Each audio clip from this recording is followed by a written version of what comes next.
નમસ્કાર વિદ્યાર્થી મિત્રો, દરેકનું હાર્દિક સ્વાગત છે. મિત્રો ધોરણ છે 6, વિષય છે સામાજિક વિજ્ઞાન. જી હા મિત્રો, તમારા સામાજિક વિજ્ઞાનમાં આપણે પાઠ નંબર 5 શાંતિની શોધમાં બુદ્ધ અને મહાવીર સ્વામી નામનો તમારા 5મા નંબરનો સ્વાધ્યાય સોલ્યુશન જોવાના છીએ. તે પહેલા ચેનલમાં જો પ્રથમ વખત આવેલા છો તો મિત્રો ચેનલને સબસ્ક્રાઇબ કરી તમારા મિત્રોને પણ અવશ્યપણે શેર કરી દેશો.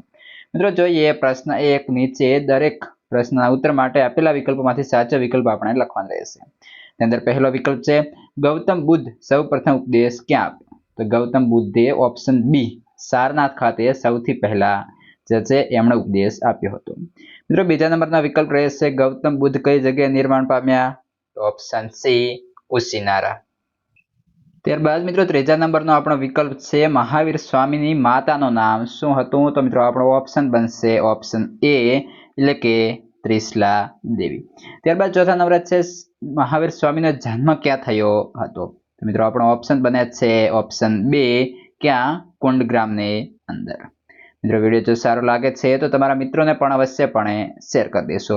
ત્યારબાદ 5મા નંબર મિત્રો જોવા જઈએ તો 5મા નંબર છે મહાવીર સ્વામીએ લોકોને પોતાનો ઉપદેશ કઈ ભાષામાં આપ્યો?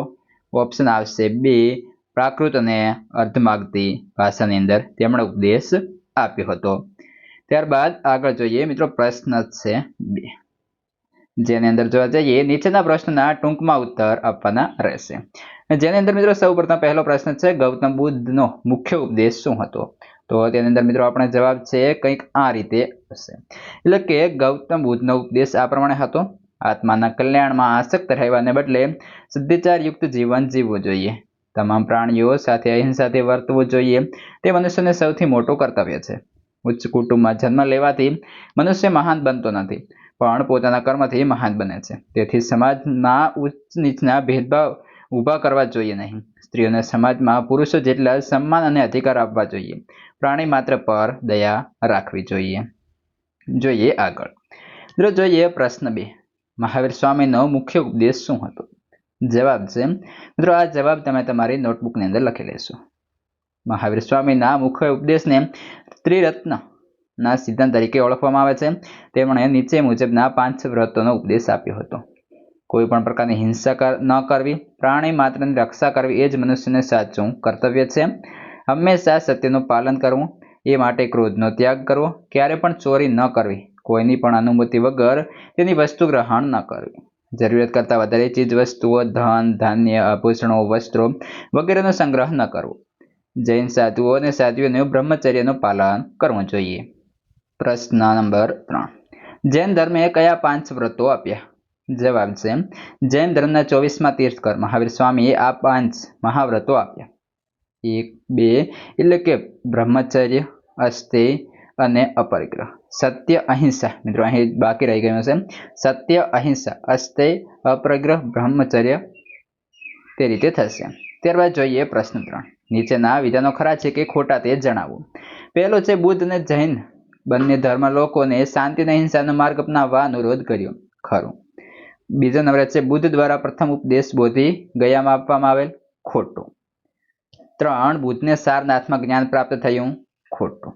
જોઈએ પ્રશ્ન 4, નીચેના પ્રશ્નના યોગ્ય ઉત્તર આપો. પહેલો પ્રશ્ન છે ગૌતમ બુદ્ધ અને મહાવીર સ્વામીના ઉપદેશમાં શી સમાનતા હતી? જવાબ, ગૌતમ બુદ્ધ અને મહાવીર સ્વામીના ઉપદેશમાં આ પ્રકારની સમાનતા હતી.